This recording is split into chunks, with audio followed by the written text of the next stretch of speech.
For the purposes of this lesson, I created this simple 3D model. In a moment, you'll also learn how to do this, but in this lesson, I want to show you how to navigate in Onshape, because when creating a 3D model, sometimes you need to zoom in, zoom out, or rotate something. And in Onshape, navigation works like this. If you press the right mouse button and start moving the mouse, you can rotate the view.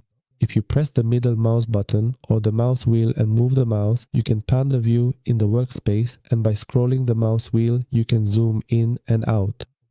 So, as you can see, navigation is very simple, and something else that might be useful for navigation is this navigation cube. Here, as you can see on this cube, we have the basic views, and we can use these views.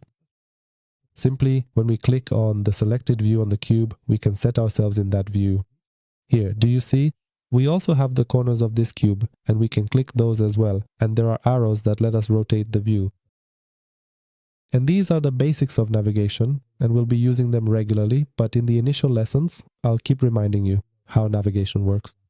These navigation settings come from the preferences, like here. Expand your username and select the option. Within the My Account section, we have the Preferences Available option, and from this point, we are able to select the preferred navigation style. Here, I have carefully chosen and applied these particular settings. Onshape Default. You can choose other settings, but in this course, I will be using the default settings. And here you also have information about how these settings work. Of course, if you have different preferences, you can choose a different set of settings.